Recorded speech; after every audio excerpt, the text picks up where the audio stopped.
Blake Delaney had to move out of the way. And welcome, viewers, to Sim Racing Review Show. We're back for round 2, and I'm your host tonight, Steve Sinkovich, and beside me, my brother. How are we, viewers? And I hope you're all well and doing great. And Steve, how are you? Who cares, Steve? Move forward. Working very, very hard, taking up the slack from a partner that's never around.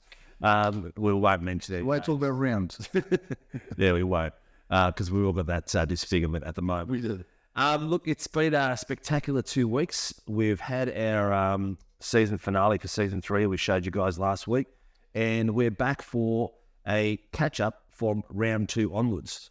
So it's been spectacular with massive numbers in all series. We've been tapping out at about 40 to 45 drivers per session at the moment, depending on what they are. There's a few people who are going to be away to sort of catch at the end of the school holidays, and then Bathurst comes along and all that sort of stuff. We've got the emergencies as well, so it's a good thing too. So yeah, well, we haven't kicked the emergencies in straight away because we sort of want to give the drivers that are there a bit of a leeway, see where they're sitting. They might have things on, and they'll come back and full steam for the rest of the season. But as of round 3, anyone that's on the emergency list, it will probably most definitely be in there, especially for the V8s, pros, and the AMs on the Tuesday night. So good reminder, if you want to join us, Sim Racing World, get in early. Well, 100% early, and there's a few things that are happening for next year, which is now next year, the next season is going to be, that'll which will make things a little bit more enticing, a little bit more exciting. So we'll talk about that as another time. Got to give you some sort of clickbait to come back to and talk about. But tonight we'll cover off. Do I show a bit of a... No. Clickbait? We're G-rated, bro. We are on after 10:30, so it's a safe time to but we won't go there. Hey, what about our new studio? How awesome is this, huh? Well, I hope people like the virtual studio. There's a lot of work. Virtual? Didn't you know it was virtual? But yeah, we've got a few plans for a proper desk that we're going to have with the virtual screen behind us. So virtual desk or no, we got a virtual desk. I've lined us up a Mustang front end. Beautiful. So I'm going to shape that into a nice corporate desk. A Holden front end as well. What's Holden? Is that what's that? I don't know, maybe a Barino or something. Barino? Oh yeah, no. There'll be none of that sort of stuff. Just traditional Aussie hardware. The Ford Mustang car. Yeah, something that looks tough. And fair enough. Yeah, I'm with you. We both drive the Mustang, so we'll ask our special guest later on. We're not sure what his views are, whether it's a ZB or a Mustang. My heart and my mind is telling me it's going to be a Mustang, but we'll have to argue those points later on. Could be a Barino. Yeah, it could be a sacking. But anyway, look, let's start off with the amateurs at Zandor for the first round. It was pretty spectacular, and we'll get a bit more detail from our special guest a bit later. Before you do go on, what's on tonight? What do you mean, what's on tonight? What's the rest of the show? Oh, well, we're going to be covering the standard, mate. We're going to cover Tuesday night V8 Supercars Pro-Ams. We're going to cover the Wednesday night Shannon's Formula 3s, the Thursday night Shannon's GR86 National. Hang on. Friday night IMSA? Friday night IMSA, yeah. Friday night Warren and Brown IMSA Shadow Series. Thank you. Why is it called the Shadow Series? That was a question I had earlier. But anyway, there's that, and then there's our... was that a viewer question? It was a viewer question. And then there's the cream of the cream, which is our Sunday night's V8 Supercars. Now, we had a bit of a rough week, the first week of broadcast with our legend Nathan Shibby Howard needed a week off for personal reasons, and he's come back fully. He's back in action. Oh, yeah, for the second week. He's super pumped. Good. Super pumped. So we had a few ring-ins come and do some shows. Thanks for the ring-ins. And I hear there's an old favourite, well, he's Brett old fart, but anyway. Oh, Brett Wheeler.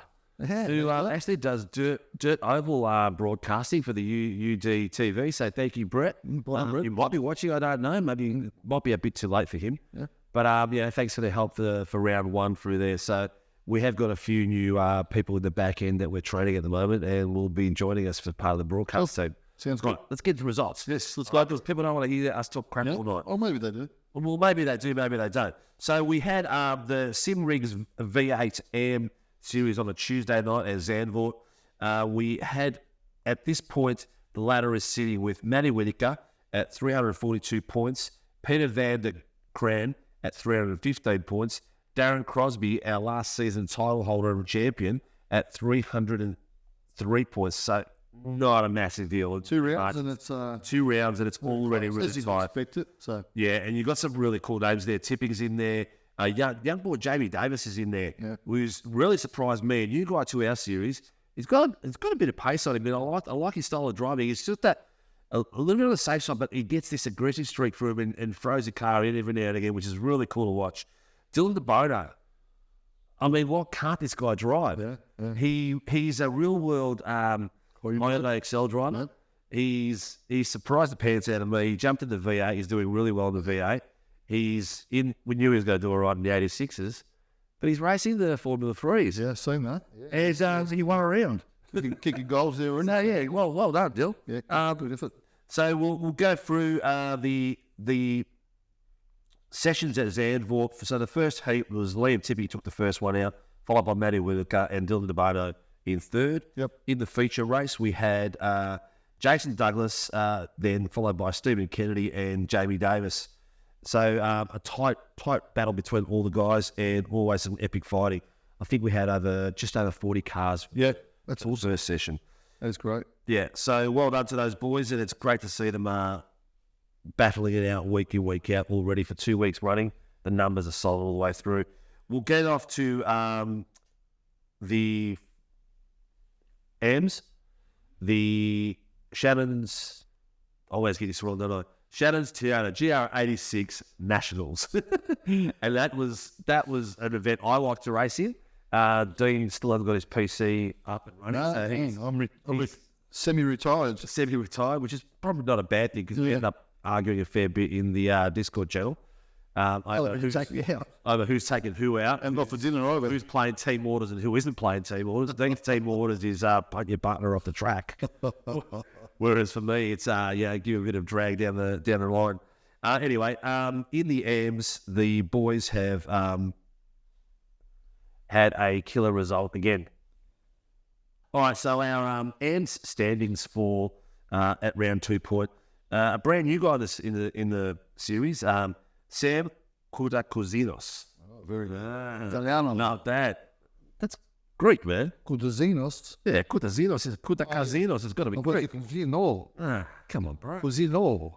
Cousino. You've forgotten your roots where we grew up, eh? Yeah, Anyway, look, we'll not argue because we'll get here for 3 hours and we'll get charged for 2. The boys are actually killing it out there. The 86s has been spectacular. Massive numbers. It's a super sprint series, so for those of you who haven't checked it out on YouTube just yet, check it out, just like our AMS.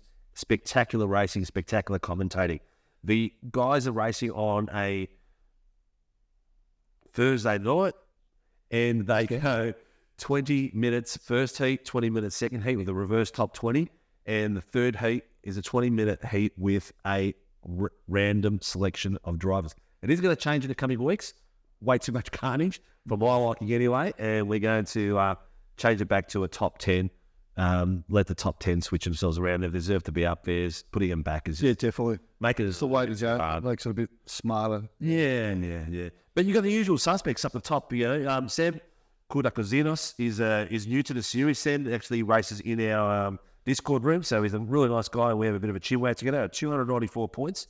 Dylan DeBono, which is not a surprise, at 289 points, and just a smidgen behind him, Jamie Christensen, our season 2 champion for the 86ers, is on 274 points. So not a great margin between the lot of them. Early days still. Yeah, John McKendry, our season 3 champion, is sitting currently in 4th.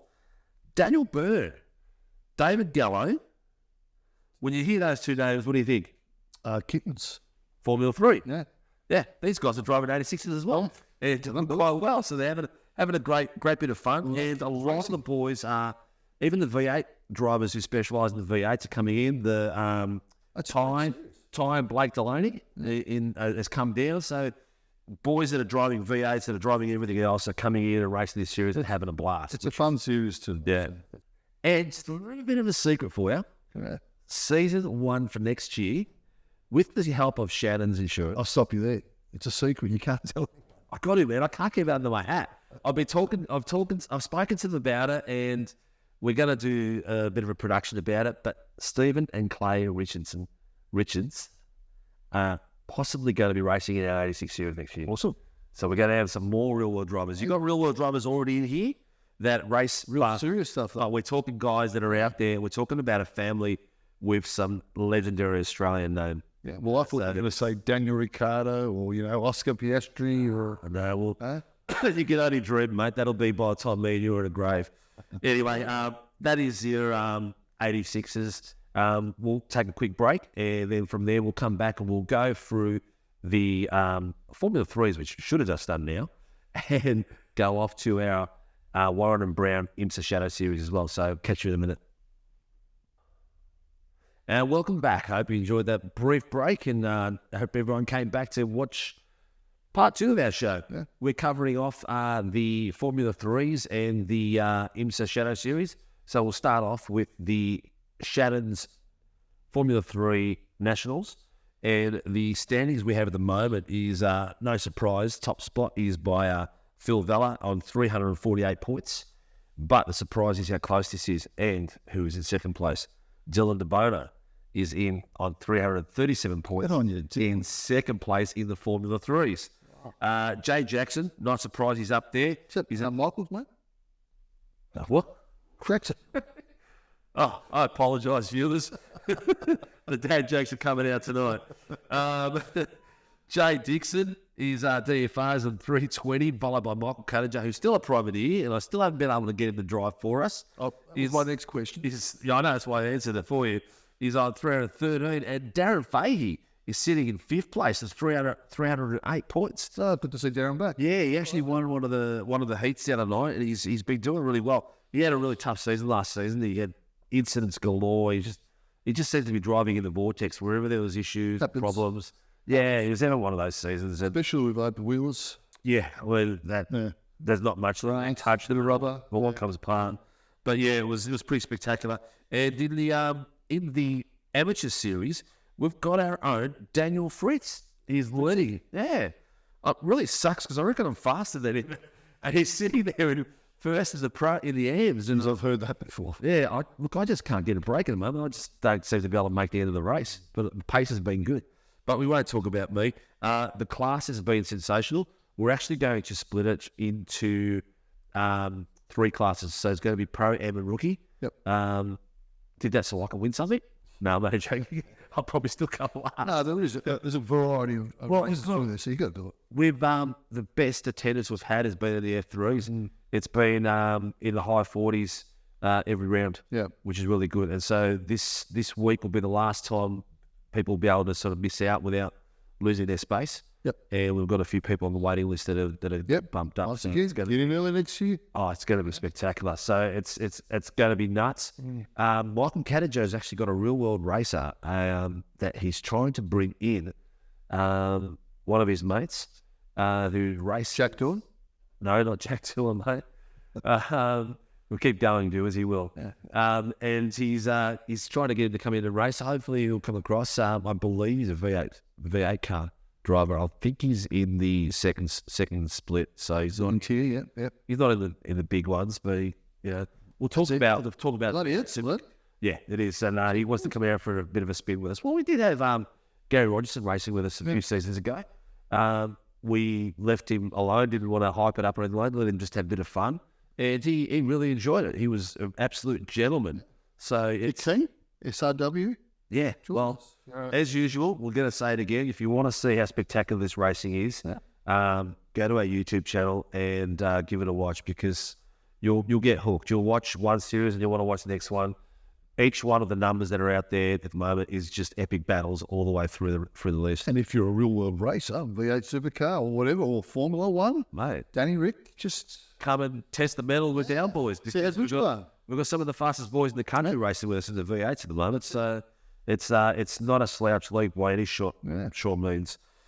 Look, let's touch on the Warren and Brown IMSA Shadow Series. The Warren and Brown IMSA Shadow Series. Yep. The IMSA Shadow Series is basically the IMSA series on iRacing. We have copied the not copied it, but we've copied it.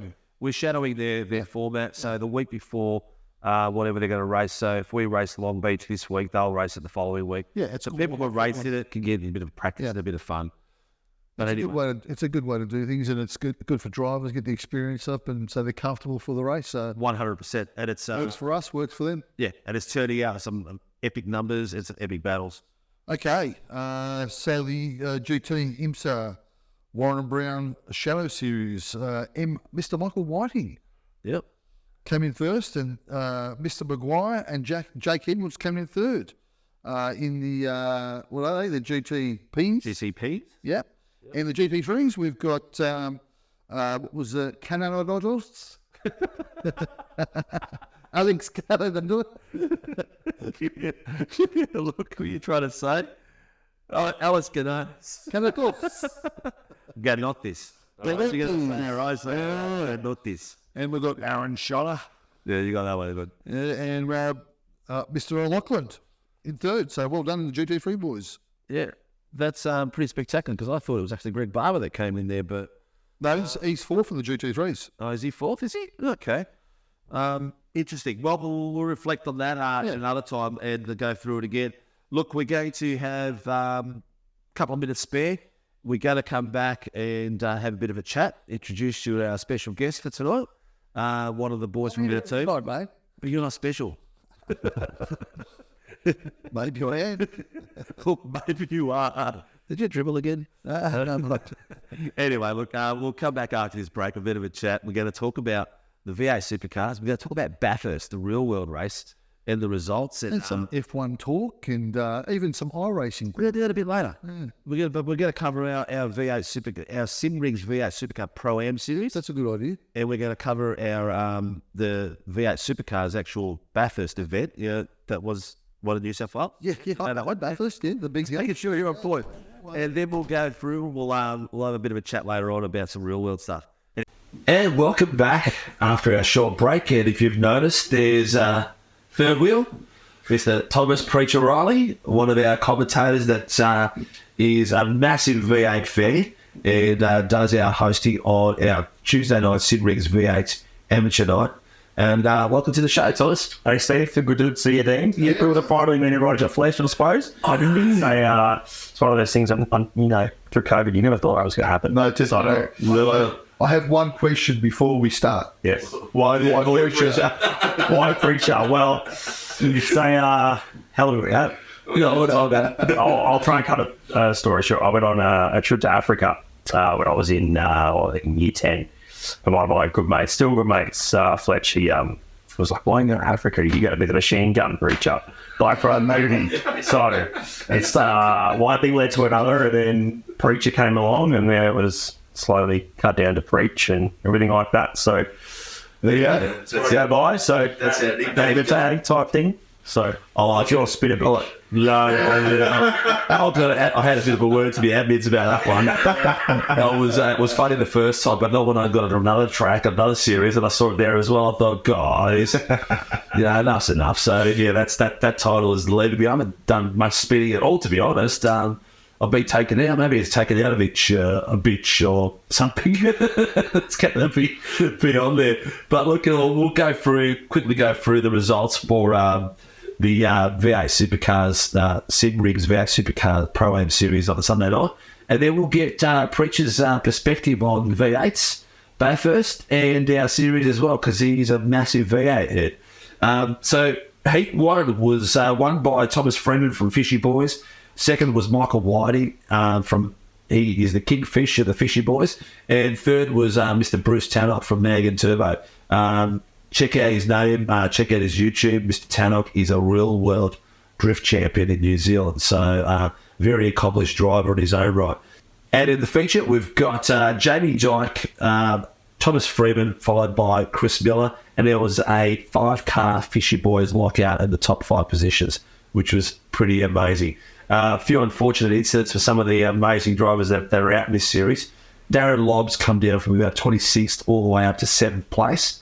In 2 weeks in a row, he topped the qualifying for the V8 Pro-Ams, and he's had either impeding someone trying to qualify, or is that a rear of grid for not finishing? So he started from the back of most races, but what a driver. Crazy. This series is going to be, I think, based on the champions that are SRW champions.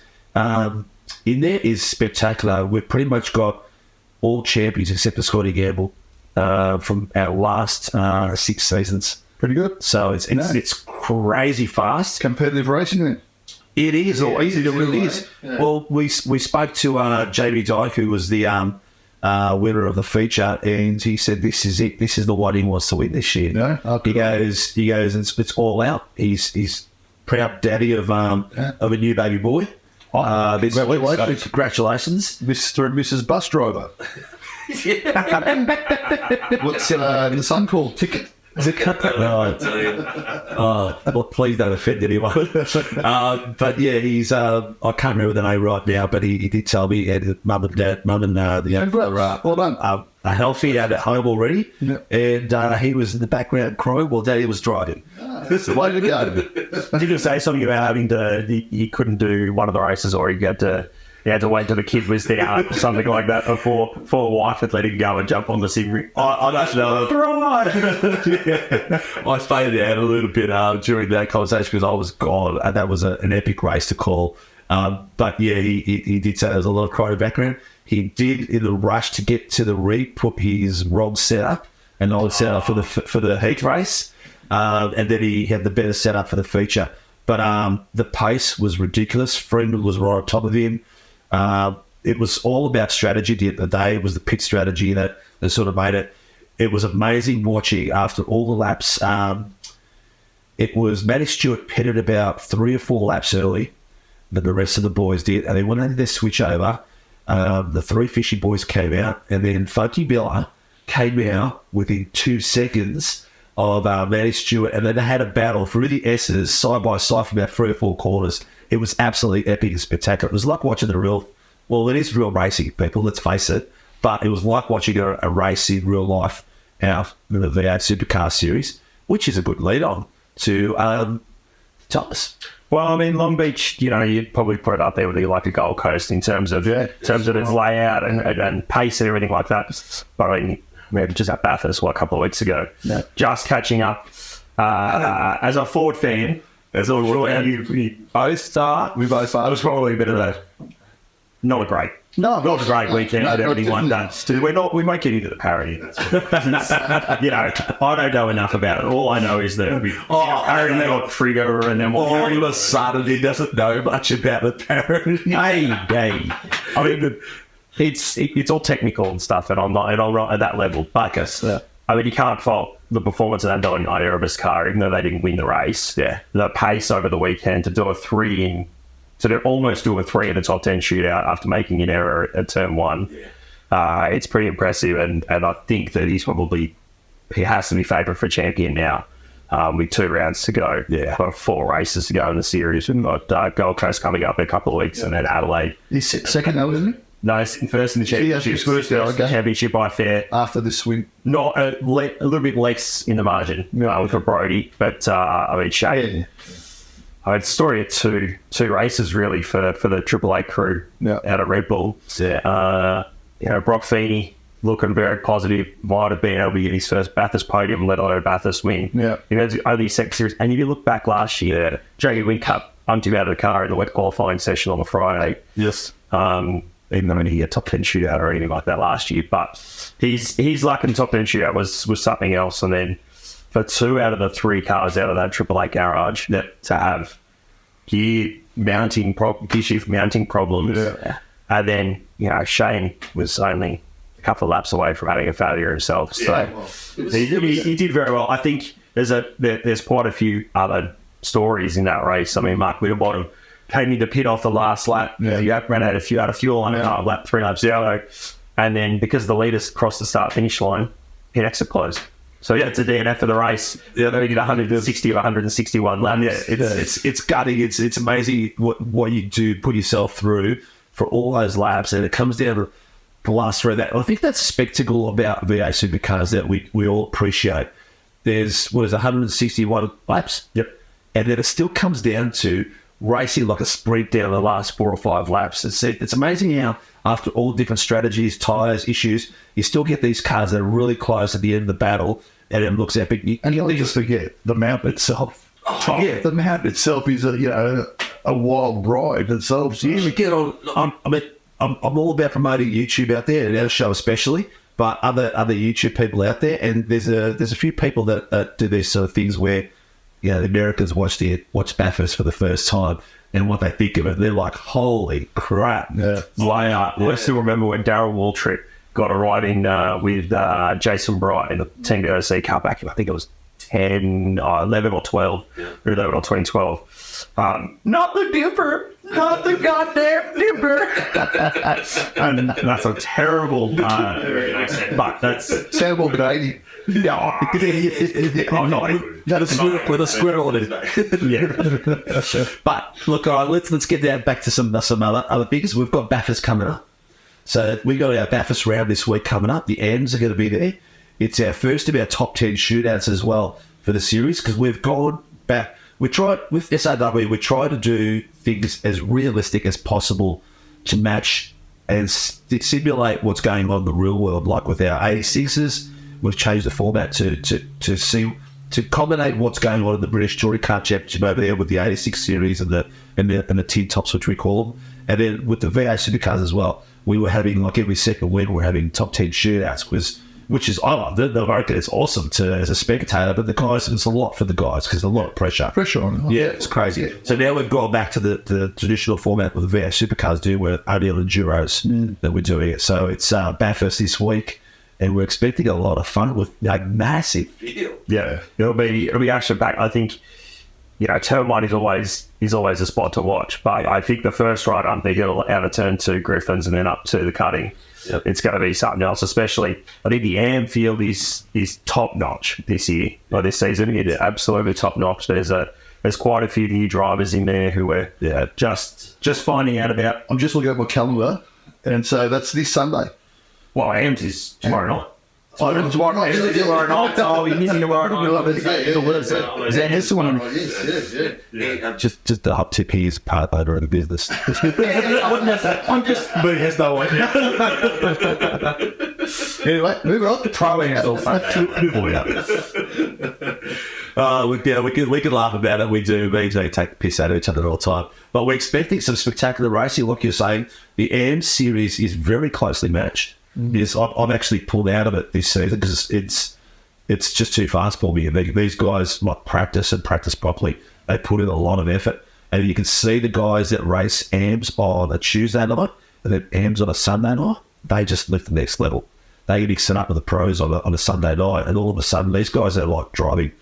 Like their lap times are increased by a couple of tenths easily. Yeah, easily. So it's going to be an epic season. I think at the end of the season, everyone's telling me we should do Enduro, and they're telling me let's do Bathurst, but I think it's done over the top. But thinking about it now, you're looking at it without AMs, the now drivers have got it AMs, the now drivers have got it out pro-AMs, we could have a 50-car field. Yeah. Quite easily. Yeah. I have to say a bit easy.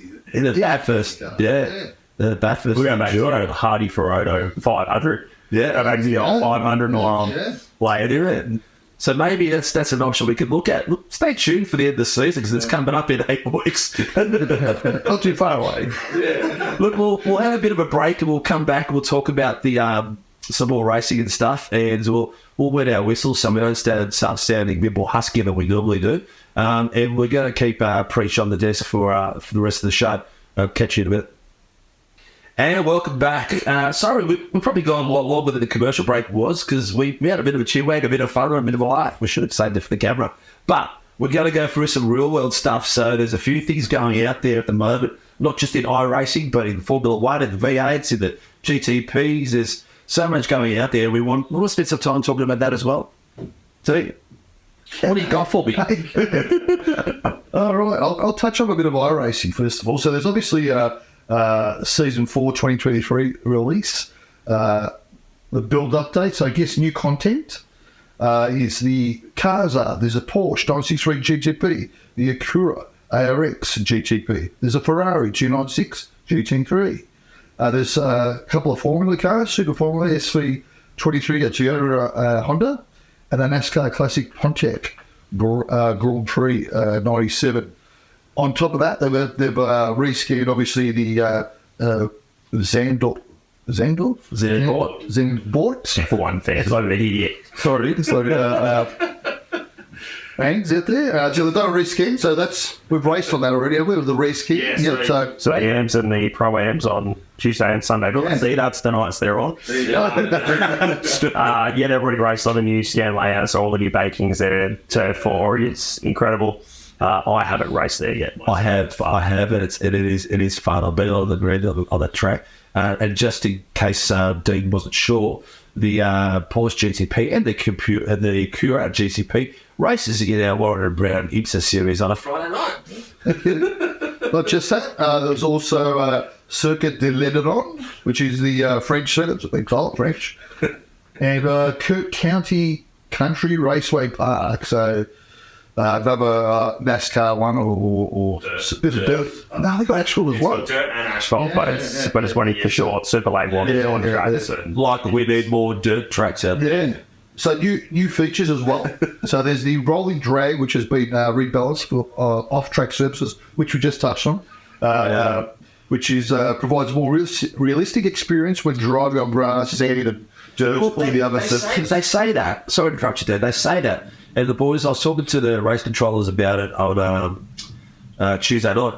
But on the 86s, when you're going on the grass, it's actually not just, you're not losing traction straight away. You can actually cut corners on it and actually pick up pace for it, so you're not losing traction. So I guess there's still a bit of work to do. In the 86, you can still take advantage of the grass, and the boys are taking a lot of advantage going off track. It could be Bar Worlds. Could be a bit of reward in that. True. I think Lions walk in the 86s, low torque, sort of the grippy size they've already got. I mean, for example, I was running at Charlotte on Thursday night, and I had a few moments where I went a bit deep into, I think it's turn 4, where you come onto that infield straight. And you use all the track exit, and I was just running 4 wheels off the track there. Not losing much time to get me off track, but yeah. So I think in that car it's been okay. We just mentioned before during the break that at Bathurst there is a jump which we all do at the end of the season, and we take it, and you can't do it anymore. The sand pit actually does what it's supposed to do. Yeah, rips up and stops up, and how disappointing. I'm sure there's other jumps that we can do everywhere. I found a jump at what's the new track that just came out of the States that we had not too long ago. We did it in our off season. The Willow Springs. As you're coming to the final corner, if you go straight, they've got like a little dam thing. Yeah, a little dam thing. And I've had enough, and I've gone, that's it. I'm not racing. If you jump out of the track. And I jumped out.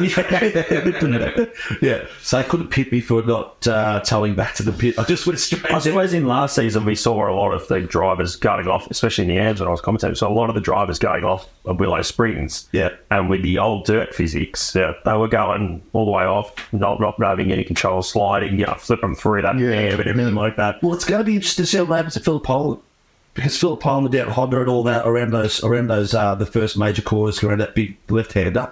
You usually slide all the way to the fence and just keep going, and that fence is like miles away. It's grass there too. Yeah, it is, but it's sand as well. Yeah, it's got sand and grass. Yeah. So it'll be interesting to see what happens when next time we go back there, how far I'm going to slide. Because I'm usually in the next postcode. I think next guys are all gone. Just a leech. Yeah. I think what's good for drivers though in the sim and series and everything like that is that your race isn't over. You get off into the dirt and just grass, your race isn't over, and it's not over in real life. Yeah, correct. Exactly.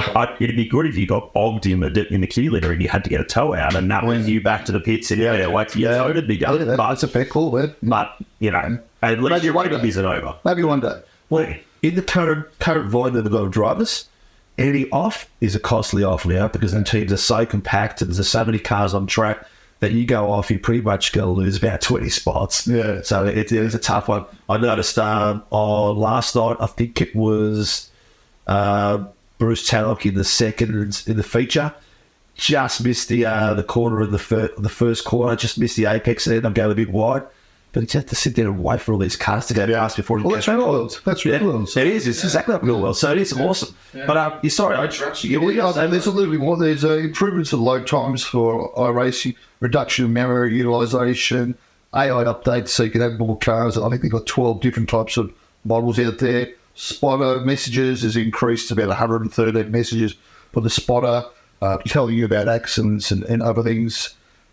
Results page optimization, and we touched on damage just before in regards to they've got new damage as well, so bits and pieces flying off and maybe a little bit more realism in when you're having an accident. So Yeah, the GT3s and the GTPs have that new damage model by standard, and that sort of I've seen in some IMSA races, you can actually just lose the rear end of the car with GTP, and that's it. That's your race. But in previous, you just have like a little bit of a bet. Like that, it'd be like, I can drive through that. The damage now, or actually wheels can actually come off and suspension. it'd be interesting to see that with netcode. It happened back together. I don't know if it pops back together, but the netcode is pretty aggressive at the moment. I saw one of the incidents we were going through the other night, and it literally, two cars looked like they virtually morphed into one, and then it spat one out, basically, and the other car just kept going. Steve, explain netcode. Look, netcode is basically where the iRacing, the data, the functionality and data in iRacing sort of basically over-anticipates what's going to happen with the cars, and that basically says, there's an impact, whereas the cars are probably, still a metre or two apart. So data basically just crashes itself and assumes there's going to be an accident. So you'll either get a damage occur or an incident occur without even touching, or it'll be merged and then pop out and things like that, and then have an accident. So it tends to happen when you've got the bigger fields a lot more. Yeah. It's actually, I'm surprised it hasn't gone off its hook. Like, I think round one was pretty tough with netcode. It went nuts.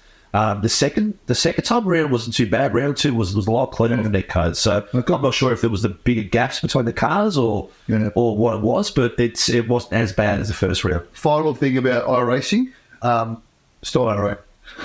Still not right. Still no Gen 3, but still not right. Look, any other news out there? Anything that you want to touch base with on Preach that you've seen around and that you watch? I mean, we've got our own IMSA Shadow series now, so it'd be remiss of us not to highlight that I think the IMSA series is actually done now over in the States. Finished on the weekend with the Siegel on. I think it was Katie that ended up with a win, and there's a big question mark over that one if you're an Acura supporter or a Portia supporter or anything else. There was a big incident down at Turn 1 at Atlanta. I haven't seen too much of it, but I know that Calais did come away with the win for the series. And it was actually on YouTube. You can the viewers, if you want to watch it, it's on YouTube. A lot of these races that we can't get here that aren't being flogged to, like Foxtel and KOs and stuff like that, it's becoming more and more prevalent that they will do YouTube versions of it as well, which has been really good. I think I watched the part of that IMSA race the other night as well. So it was pretty good. I usually go on the highlights on YouTube and watch most of the NASCAR stuff, but we're already got all that. So So we've got Larson made his way into the championship for today with a win at Las Vegas. On Sunday to US, Monday our time. So there's only a couple of hours to go until the Phoenix finale, and that's heating up definitely. There's probably got Miami and then off to Darlington Martinsville to finish. Of course, last year is where Ross Chastain did his wall ride move. Video game move around the outside of the last quarter. We're going to have to do an American session, Steve. Look, Preacher. We just need to bring back an Oval Series. Well, we need to bring back an Oval Series. We had a really good Oval Series. No, I've got a couple of podiums in it. It took it away from it. It wasn't me, man. It wasn't me. It was just admin backbone that fell apart. Unfortunately, that was it. Well, look, I put my hand up. Everyone here watching it, on the other end, I put my hand up. You want to do the admin for an Oval Series? I'll bring back an Oval Series. All right. So it means I can race. Okay. Well, we'll watch for season 1 2024. Wow, what a number. 2024 already. Could be an Oval Series back on track with us. There'll be a lot of the boys that used to race with us that will probably want to come back. Let's touch on my favourite series out there, Formula One. So hot gossip. It's coming off like crazy out of the Red Bull stables. And it's not just about drivers. Sounds like Marco's on his way out. Yeah. Really? Yeah. There's stories out there that, well, it doesn't seem that way, but Christian Horner is actually his boss as well.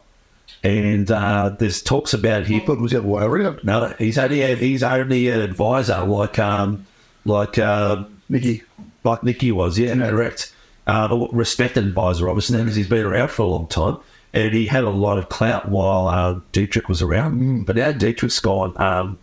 He's opened up his mouth a few too many times, offended a few too many people. Politically correct with a lot of his statements, and the story is that they've had enough, and he's on his way out.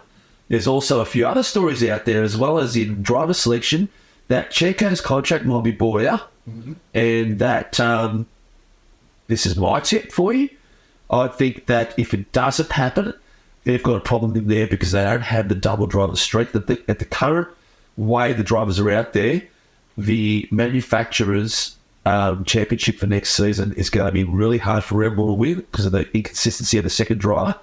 Whereas McLaren... You're saying that McLaren or Ferrari are going to start? McLaren will. They're on a good trajectory. If they could keep the build, don't forget that Red Bull have got allowances for penalties and stuff like that for tunnel. But they've been very clever how they've used it. And they haven't really died off. They used it for cooling and stuff like that, which is going to help their 2004 model. So they're smart. They've used different aspects of it to get past it. But my tip is that if Checo doesn't go before the season starts, he'll be gone before Melbourne, and you'll see Daniel Ricciardo driving in the second seat. And I've heard some other Liam Lawson in the AlphaTauri. Well, I've heard some other things on that. I think we're going to get an announcement that Checo is out at the Mexican Grand Prix, and I think it will be after or before? No, during the Mexican Grand Prix. I think it will be his call, and they'll play it out to be. Well, there's rumours he wants to retire. That's exactly that's what I reckon it'll be. I reckon he's going to retire at the Mexican Grand Prix. Yeah. And then Liam Lawson comes in and covers? No. They'll finish the season. He'll announce his retirement. The Mexican Grand Prix. Yes. And I think he's already told the Mexican Grand Prix. So you reckon it's going to be Daniel Rick as the second driver? Do you think so? Yeah, it has to be. He's still... Yeah, they wouldn't have brought him back. That test is a lot more significant than people realise. Yeah. He was only a couple of tenths off Max. A guy that hasn't driven for 6 months, whose neck was not even holding his head on his shoulders through that. He was talking about the pain he was going through. There was no way he was going to not go through it. He was going through corners, resting his head up against the side bits so that he could get through corners, strapped to the shed house so that he can get through it. And he still was only a couple of tenths off Max's time. Well, he's going to be racing this weekend in America. Yeah. Well, is he going to come in a horse? Jeez, they come there. We can go one way. Well, he's going to go on the back of the horse riding like a cow. So he is. I don't know about that, but he's. I'm glad to see he's going to come back. Yeah. Let's not just talk about Red Bull. Let's talk about an up-and-coming superstar of Oscar Piastri, Melbourne boy, Brighton boy. Another one that beats Lando. He is not true. He is that close. He only needs a certain amount of points to break Lewis Hamilton's rookie year points. Yeah. So that's how good he actually is. Yeah, I don't think I think Lando's still faster than him. Look, he's still learning the car. Yeah, he's still learning. And that's all he is. I think look out next season. I think look out next season big time because they're both going to be in a fresh car with all this aero that's coming out of it. It's going to be an epic fight all the way through, but they're going to be a very powerful side together. They've never got a wind tunnel as well. It's just come online. The track car. True. So and that'll be another. Even though it might not play as many dividends in their 24 car, definitely upgrade to the 24 car will be 100% there'll be good gains from that as well. It's going to be some excellent gains out there. The other story that's out there at the moment is that what are they called? Aston Martin having a lot of issues. Well, can't remember the pronunciation of their naming rights. Cognizant. Cognizant. That's it. Sorry, well done. Cognizant. I just couldn't get it out. Cognizant is pulling out as the major sponsor.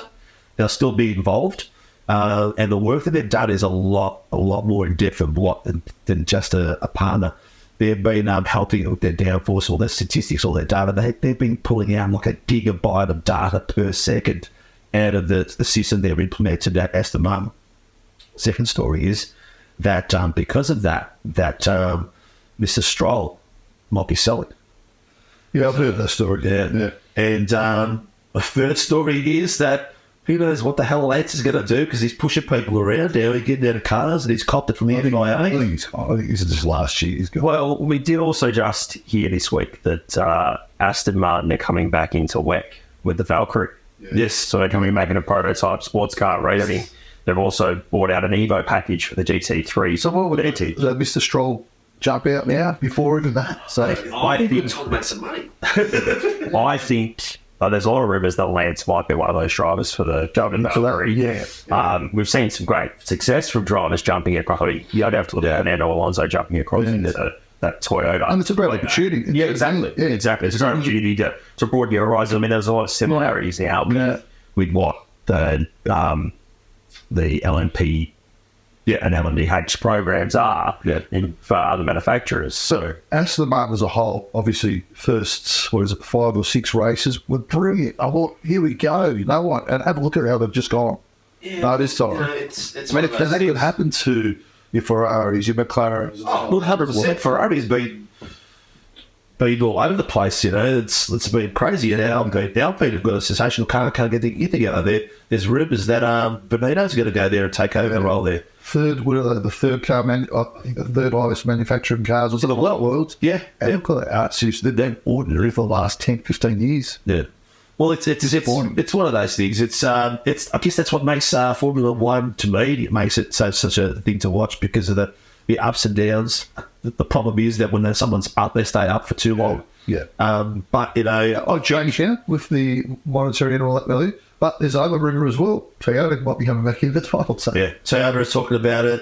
We know Audi's coming back. Audi are trying real hard to sign Lando Norris as well. So Lando's only got a couple of years left on his contract. He has another extension like Oscar has. We'll see what they get. But there might be other future drivers. Sorry, Preach. Okay. F2. Oh, Mr. Jack Dillon sitting in 4th. One more race to go down at Yes Marina. Abu Dhabi. Yep. And he's in 4th position. To wait before they come back, don't we? 138 points, and Watson above him is 152. So there's potential there for a third, maybe a second posse there. So me and Dan actually met his lead mechanic at last year's this year's Formula One, and he said that basically that he's a quick driver. Yeah, he is quick driver, but they're not giving him what he needs at the moment. And it's frustrating the hell out of him sometimes, and he loses his plot a little bit. But he's I think there was even an incident where he went to one of the races just not too long ago. He went down a pit. He wanted to visit one of the other drivers, and his dad had to pull him up. Mick wouldn't do that. His dad had to hold him up. Yeah, so it was an interesting article I read. But yeah, the guys that we Dan and I met and mechanics were very open about it. Said, yeah, great driver, very fast, great potential, but we just cannot supply what he needs at the moment. Yeah, and they don't think about it. How much does that come down to Alpine though? Like, he's been stuck in that junior program now for quite a while. Yeah. And how much is he really getting? Because there's no real promise of a Formula One segment. Alpine. It's a reserve driver. It's just a reserve driver. Well, you know, his dad's a little dealer. Who knows? He could end up at Williams. Yeah. You just never know. I think Williams got potential to it's a good drive. It's got its quirks, but they're working really hard at fixing the car. So it should be interesting. Look, running the straight lines, they should be good at Las Vegas. Yeah, well, exactly right. And they're working on they've got no what's it called? The force they've got underneath the car. I can't remember. Downforce. No, not downforce. They've got no slow speed vacuum coming from the underneath right there. The Ventura tunnels and that. They've got bugger all. You've seen it, and it's just basically edges and that's it. Yeah. When you look at other chassis and stuff like that, when you say like they're Ventura tunnels everywhere. There's air going here and that. They're only starting to do that now. Yeah. Now, so they might have a good car for next season, be better. It might be better than Haas's, but then, you know, things are changing. Haas is going to be moving away from Ferrari. They're going to be Alpha next year. AlphaTauri next season is going to have a lot more Red Bull parts. Yep. So they're going to be a lot more competitive. That's the key of what I want down in there. So when the parts come in, they trust the feedback. They know where it's going. Look, I think we've covered pretty much everything. It's good to have you in tonight. Yep. It was fantastic, mate. We'll make it a regular. We've got a lot of work to do as far as where we're going to take the show, and we hope to take it to a format where it's live soon. So it'll be live on YouTube as well at the same time. That's just basically a factor. We're working with producers and people in the background that can help us. But it's been a fantastic night. We've covered everything we can and more. Hang on. If you want to sponsor us. It's cool. We are always looking for sponsors because it's a hard slog running all these leagues of paid. Channel 31. Yeah, Channel 31, you've been awesome. Yep. Thank you, all the viewers. Thank you, Preach. Thank you, Dean. Yeah. Thank you, viewers. Thanks for sticking around. Hope you enjoyed our banter. I hope you enjoyed some of the images you see behind us with some of the characters that we're talking about. And come and see us again next week. We'll be on the same Mac channel, same time, and we'll be entertaining you as much as we can. Thanks for sticking around. Love you a long time. To Total One, this is amazing. Up and clash heads again. This is like Chaz Mostert and Cam Waters. Almost the same situation. Better contact going down the hill. Sam Noble wants to sniffle Dave Coleman now. Sam Noble model right now because tell you what, Bruce Tanner